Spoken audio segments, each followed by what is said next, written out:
Avez-vous déjà remarqué la façon dont votre chien vous regarde? Ce n'est pas un regard ordinaire, ce n'est pas la faim, ce n'est pas la soif, ce n'est pas seulement l'envie de jouer, c'est quelque chose de plus profond.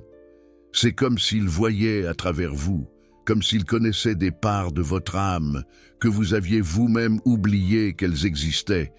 Rudolf Steiner a passé des années à étudier ce phénomène, et ce qu'il a découvert va complètement changer la façon dont vous percevez l'animal qui vit à vos côtés. Steiner a révélé dans l'anthroposophie que l'arrivée d'un chien dans la vie d'une personne n'est jamais le fruit du hasard. Ce n'est jamais simplement parce que vous vouliez avoir un animal de compagnie. Ce n'est jamais juste parce qu'il était dans la rue et que vous avez décidé de l'accueillir. Il existe une trame spirituelle invisible, tissée bien avant la rencontre physique. Il existe un choix, mais ce n'est pas vous qui choisissez le chien, c'est le chien qui vous choisit, et ce choix a été autorisé par des hiérarchies spirituelles supérieures. Laissez-moi vous raconter ce qui est arrivé à Camille. Elle venait de sortir d'un mariage dévastateur, 23 ans ensemble, 3 enfants, toute une vie construite, et en 6 mois, tout s'est effondré. Elle a découvert la trahison, des mensonges accumulés, une seconde famille que son mari entretenait depuis des années. Le divorce a été brutal. Elle a perdu la maison, perdu des amis qui sont restés de son côté, perdu sa structure financière, mais pire que tout ça, elle avait perdu l'envie de se réveiller. Camille m'a raconté qu'elle passait des journées entières, allongée. Elle ne mangeait pas, ne répondait pas au téléphone, ne répondait pas aux messages. Elle était dans un niveau de désespoir spirituel si profond qu'elle disait elle-même sentir, comme si son âme se déchiquetait, et c'est exactement à ce moment-là, au point le plus bas, qu'il est apparu. Elle était allée au supermarché. C'était la première fois qu'elle sortait de chez elle depuis 2 semaines. Elle était sur le parking, en revenant vers sa voiture, quand elle l'a vu. Un chien bâtard, maigre, sale, avec un œil blessé, assis à côté de la portière du conducteur de sa voiture. Des dizaines de voitures sur le parking, des centaines de personnes qui passaient, mais il était là, immobile, la regardant, ne demandant pas de nourriture, ne bougeant pas, juste regardant. Camille a essayé d'ignorer. Elle a mis les courses dans le coffre et monté dans la voiture, a démarré le moteur. Et quand elle a regardé dans le rétroviseur, il était toujours là, assis, regardant. Elle a conduit jusqu'à la sortie du parking, s'est arrêtée au feu rouge. Et quelque chose en elle a cédé, elle ne pouvait pas l'expliquer. Elle a fait demi-tour, a ouvert la porte arrière, et il est monté, sans hésiter, comme s'il savait que c'était toujours sa place. Les premiers jours, Camille a cru qu'elle avait fait une erreur. Le chien n'aboyait pas, ne jouait pas, ne demandait pas d'attention. Il restait simplement à côté d'elle, toujours, quand elle s'allongeait sur le lit et pleurait pendant des heures. Il se couchait au pied du lit. Quand elle restait assise sur le canapé à regarder le vide, il s'asseyait à côté. Quand elle se réveillait au milieu de la nuit, avec des crises de panique, il était déjà réveillé, la regardant. Et alors, quelque chose a commencé à changer. Camille n'arrivait pas à préciser quoi, mais elle a remarqué que, quand le chien était près d'elle, le poids sur sa poitrine diminuait, la sensation d'étouffement qui l'accompagnait depuis le divorce devenait plus légère, les nuits d'insomnie se faisaient moins fréquentes. C'était subtil, mais c'était réel, comme si sa présence drainait quelque chose de toxique qui était collé à son âme. Steiner explique ça. Il appelle ça le travail sur le corps éthérique. Le corps éthérique est une couche spirituelle qui enveloppe notre corps physique. Il est responsable de la vitalité, de l'énergie, de la force vitale.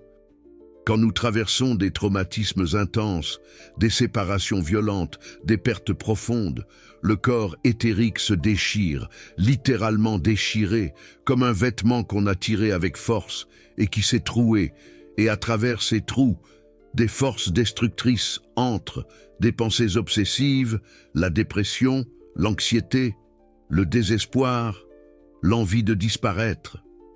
La médecine conventionnelle ne voit pas ça.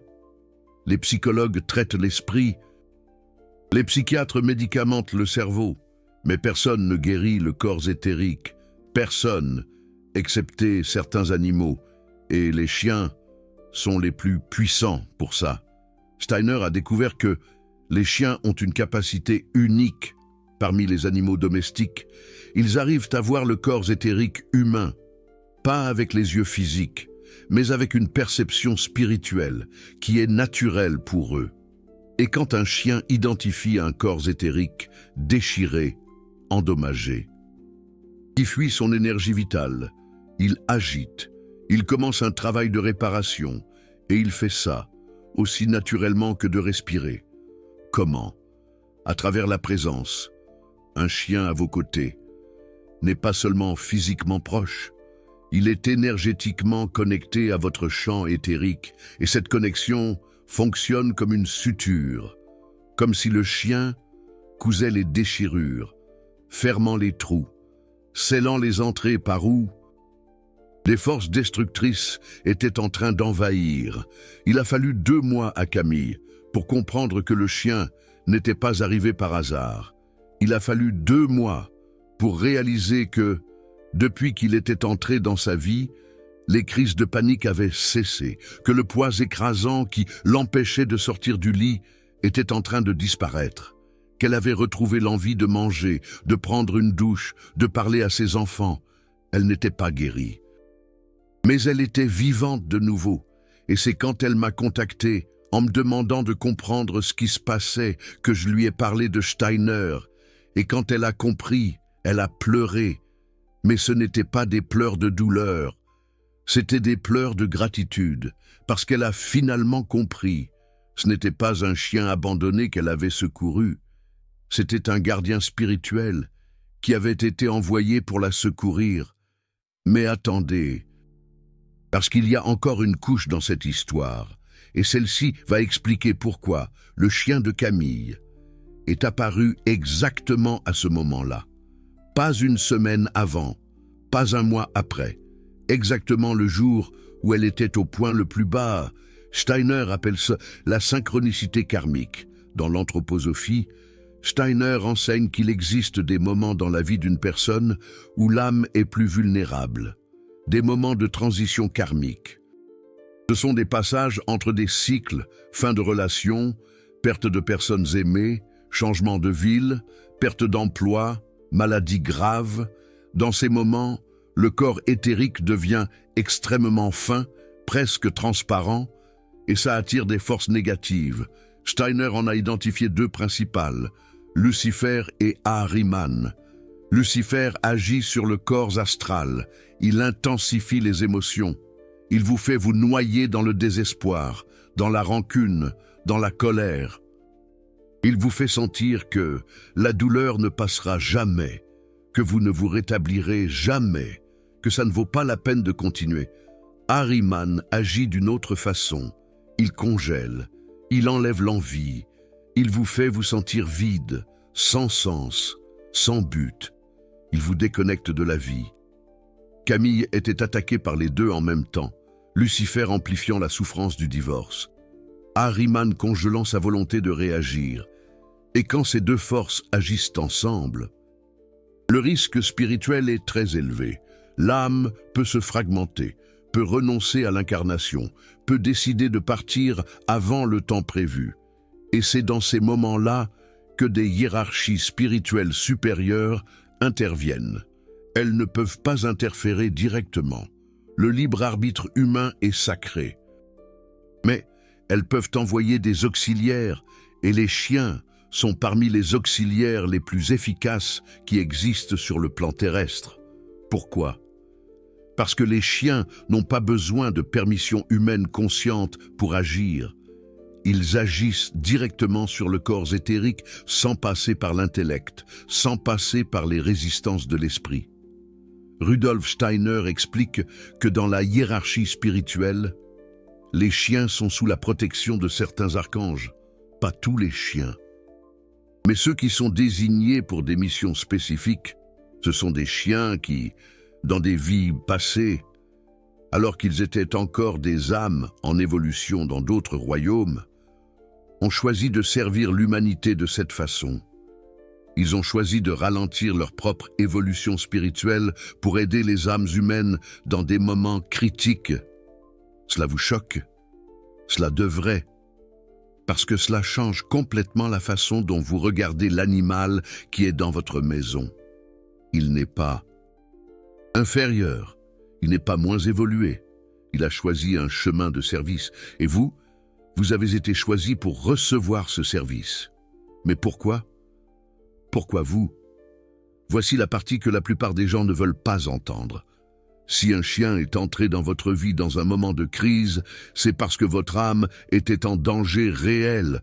Ce n'est pas dramatique, ce n'est pas exagéré, c'est littéral, danger spirituel, risque de fragmentation, risque de perte de connexion avec le moi supérieur, risque de déviation du chemin karmique planifié avant l'incarnation. Quand Camille a compris cela, elle a regardé le chien d'une façon totalement différente.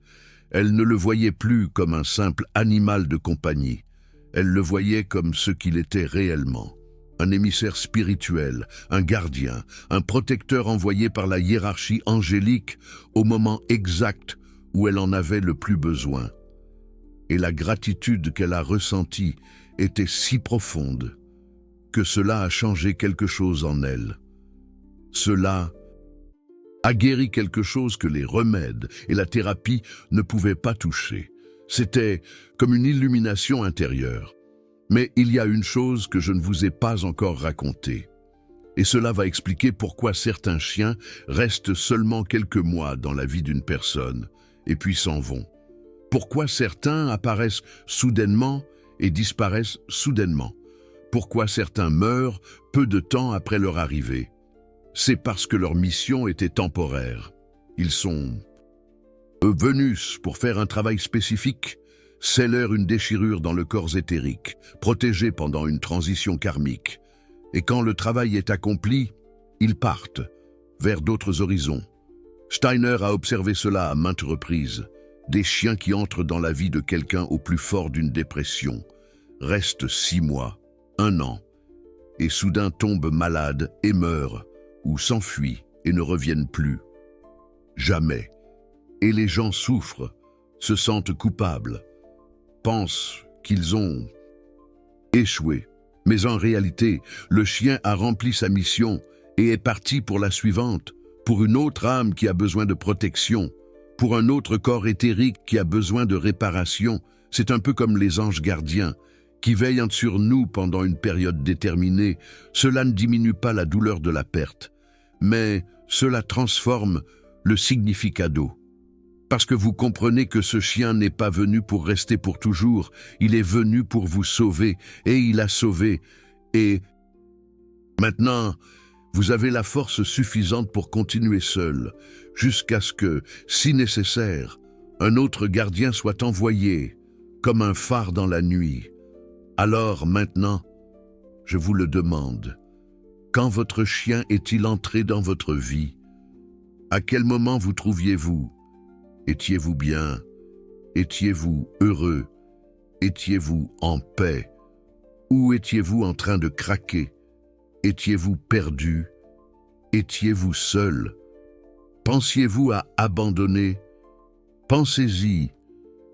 Parce que si vous étiez dans le deuxième groupe, vous venez de découvrir quelque chose que la plupart des gens ne découvriront jamais. Vous n'avez pas choisi votre chien. Il a été envoyé vers vous, et il y a une raison pour laquelle il est venu. Une raison spirituelle, une mission karmique, une protection angélique, et maintenant que vous le savez, vous ne le regarderez plus jamais de la même façon. Votre perception est désormais altérée. Maintenant, laissez-moi vous montrer quelque chose que Rudolf Steiner a découvert, et qui est encore plus profond. Les chiens ne protègent pas seulement le corps éthérique, ils peuvent aussi voir ce que vous ne pouvez pas voir. Et je ne parle pas de métaphore, je parle de perception spirituelle littérale. Avez-vous déjà vu votre chien regarder fixement un coin vide de la maison? L'avez-vous déjà vu aboyer dans le vide? L'avez-vous déjà senti devenir inquiet sans raison apparente? Ce n'est pas de la folie. Ce n'est pas un instinct animal déréglé. Il est en train de voir. Il est en train de percevoir. Et dans la plupart des cas, il est en train de vous protéger de quelque chose que vous ne savez même pas qui est là. Steiner enseigne dans l'anthroposophie que le monde physique que nous voyons n'est qu'une couche. Il existe d'autres couches superposées, le monde éthérique, le monde astral, le monde mental, et au-delà, et ces couches sont remplies d'êtres, certains bénéfiques, d'autres moins, et les chiens, de par leur nature spirituelle spécifique, peuvent percevoir ces couches de façon beaucoup plus claire que les humains communs. Les humains ont perdu cette capacité. Quand elles sont enfants, beaucoup voient encore. C'est pourquoi les jeunes enfants regardent parfois des coins vides et rient, ou ont peur sans motif, ou insistent sur le fait qu'il y a quelqu'un dans la pièce. Les parents pensent que c'est de l'imagination, mais Steiner dit que non. Les enfants jusqu'à environ 7 ans ont encore le corps éthérique partiellement hors du corps physique. Et cela leur permet de voir au-delà du voile matériel. Mais au fur et à mesure qu'ils grandissent, le corps éthérique va se fixer dans le physique et la vision spirituelle va se fermer, peu à peu, jusqu'à se perdre complètement chez la plupart des adultes. Mais les chiens ne perdent jamais. Ils maintiennent cette perception toute leur vie. Et ils utilisent cette perception pour protéger. Quand un chien aboie dans le vide, il est en train de vous alerter.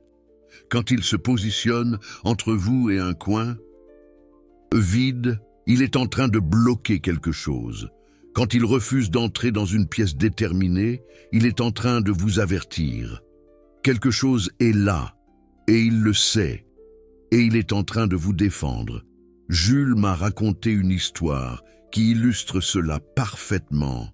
Il venait de déménager dans une maison neuve, maison ancienne, grande, belle, pour un prix qu'il trouvait trop beau pour être vrai. Les premiers jours, tout allait bien. Mais il a alors commencé à remarquer que sa chienne, une Golden Retriever, qui avait toujours été tranquille, se comportait bizarrement. Elle refusait de monter les escaliers, aboyait toutes les nuits entre 2 et 3 heures du matin en regardant le couloir du 2e étage. Et à chaque fois que Jules essayait de monter, elle se tenait au pied de l'escalier en pleurant. Ce n'était pas un aboiement de jeu, c'était un pleur angoissé, désespéré, comme si elle l'implorait de ne pas monter. Jules a ignoré au début. Il a pensé que c'était l'adaptation à la nouvelle maison, mais en 2 semaines, il a commencé à ressentir un poids au 2e étage, une sensation d'être observé, un froid qui n'avait pas de sens parce que c'était l'été. Et alors, les cauchemars ont commencé, toutes les nuits, des cauchemars violents, des cauchemars où il sentait que quelque chose essayait de l'expulser, essayait de le blesser, essayait de briser sa volonté de continuer là. C'est alors qu'il m'a contacté et je lui ai posé des questions sur les animaux. Il m'a parlé de sa chienne et je lui ai demandé de faire un test. Je lui ai demandé de la laisser choisir où il allait dormir cette nuit-là. Elle l'a conduit vers le canapé du salon au rez-de-chaussée, loin des escaliers. Jules a dormi là et, pour la première fois en 2 semaines, il n'a pas eu de cauchemar. Il a dormi toute la nuit, s'est réveillé reposé, et la chienne a dormi à côté de lui, tranquille, pour la première fois depuis le déménagement. C'est comme si elle veillait sur son sommeil. Steiner explique qu'il existe des lieux qui sont imprégnés d'empreintes astrales, négatives, des traumatismes qui s'y sont produits, des morts violentes, une souffrance intense, une colère accumulée. Et ces empreintes ne disparaissent pas. Elles restent imprégnées dans le champ astral du lieu, et les personnes sensibles, ou celles dont le corps éthérique est affaibli, absorbent ces empreintes et tombent malades, physiquement, émotionnellement et spirituellement. La chienne de Sébastien percevait cela. Elle savait que le deuxième étage était contaminé et elle essayait de le protéger. Sébastien a découvert plus tard, en enquêtant sur l'histoire de la maison, que l'ancien occupant s'était suicidé dans la chambre du deuxième étage, par pendaison, et la maison est restée vide pendant 3 ans avant qu'il ne l'achète. 3 années d'empreintes astrales négatives accumulées, 100 personnes pour nettoyer, 100 personnes pour transmuter, attendant juste le prochain occupant. Vulnérable, Sébastien a vendu la maison 2 mois plus tard, et quand il a déménagé dans un appartement neuf, la chienne est revenue à la normale, tranquille, heureuse, sans plus d'alerte, parce qu'il n'y avait plus rien à signaler. Et Sébastien a compris, elle n'était pas folle, elle accomplissait sa mission, elle protégeait, et il avait appris à l'écouter. Alors maintenant, vous devez faire attention. Si votre chien aboie vers des endroits spécifiques, s'il évite certaines pièces, s'il est agité à certains moments, n'ignorez pas, il vous avertit. Quelque chose que vous ne voyez pas, il le voit, et il travaille pour vous maintenir en sécurité. Mais il existe une technique que Rudolf Steiner a enseignée, une technique pour renforcer la protection que le chien vous offre déjà, parce que la protection fonctionne mieux lorsque vous coopérez consciemment, lorsque vous reconnaissez sa mission spirituelle, lorsque vous honorez le travail qu'il accomplit tous les soirs avant de dormir. Vous allez faire ceci. Vous allez poser votre main sur la tête de votre chien ou s'il n'est pas proche, vous allez simplement le visualiser et vous allez dire, cela peut être à voix haute ou mentalement, je reconnais sa mission, je remercie sa protection, j'honore son service envers mon âme. Cela peut paraître simple, mais Steiner dit que la reconnaissance consciente active quelque chose, crée un pont, renforce la connexion éthérique entre vous. Et quand cette connexion est forte, la protection se multiplie. Camille a fait cela tous les jours pendant 6 mois. Et elle m'a dit qu'elle sentait la connexion s'intensifier, sentait le chien devenir encore plus en phase avec elle, au point qu'il commençait à prévoir les crises d'angoisse avant qu'elles ne surviennent. Elle a raconté qu'à plusieurs reprises, quand une vague de panique était sur le point d'arriver, le chien était déjà à côté d'elle. Il était déjà en train de coller son corps au sien. Il respirait déjà, lentement comme s'il lui apprenait à respirer. Et souvent, la crise n'arrivait pas, parce qu'il intervenait avant, parce qu'il scellait le corps éthérique avant que l'attaque énergétique n'entre. C'est de l'anthroposophie appliquée. C'est la science spirituelle qui fonctionne au quotidien. Ce n'est pas de la théorie, ce n'est pas de la philosophie abstraite. C'est réel, c'est palpable, et c'est à votre portée si vous êtes disposé à regarder au-delà de ce que la culture matérialiste vous a appris. À voir maintenant, avant que je vous donne la pratique complète que Steiner a développée pour travailler avec les chiens comme gardiens spirituels, je dois vous parler de quelque chose. Vous qui avez regardé jusqu'ici, vous avez reçu une information profonde, une information que Steiner a mis des décennies à développer, une information qui a été censurée, ridiculisée, enterrée par la science matérialiste, une information qui peut transformer votre relation non seulement avec votre chien, mais avec votre propre âme. Des chaînes comme celle-ci existent pour ramener l'anthroposophie, pour sortir les enseignements de Steiner des étagères poussiéreuses et les placer dans la vie des gens. Mais cela a un coût. Chaque vidéo exige des heures d'études, des heures de recherche dans les archives de Steiner, des heures de traduction de concepts profonds en un langage accessible sans perdre l'essence. Le super thanks, là en bas, n'est pas seulement un soutien financier. C'est vous qui dites que cette vérité importe, que l'anthroposophie mérite d'être préservée, que les enseignements de Steiner doivent rester vivants. Quand vous cliquez sur ce cœur, vous investissez dans la continuité de ce travail. Vous protégez cette connaissance. Vous n'êtes pas seulement spectateur, vous êtes gardien. Tout comme votre chien est gardien de votre âme, vous pouvez être gardien de la vérité spirituelle de Rudolf Steiner. Faites partie de ceux qui maintiennent cela vivant. Maintenant, la pratique. Incomplète. Steiner a développé ce qu'il a appelé le rituel de reconnaissance du gardien canin. Ce n'est pas de la magie, ce n'est pas un sort. C'est une technique anthroposophique de renforcement de la connexion spirituelle entre l'humain et l'animal gardien, et elle fonctionne en 3 étapes. Étape 1, reconnaissance de la mission. Tous les soirs, avant de dormir, avec le chien près de vous ou visualisez, vous dites « Je reconnais que tu n'es pas venu par hasard.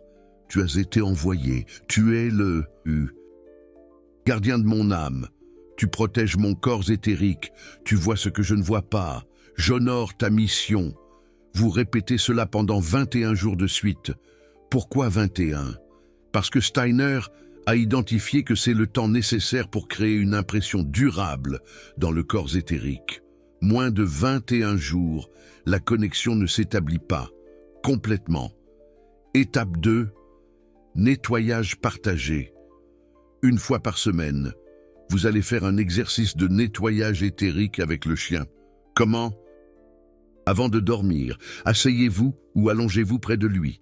Fermez les yeux, respirez profondément 3 fois et visualisez une lumière dorée descendant du haut et vous enveloppant tous les deux, vous et le chien, ensemble dans cette lumière.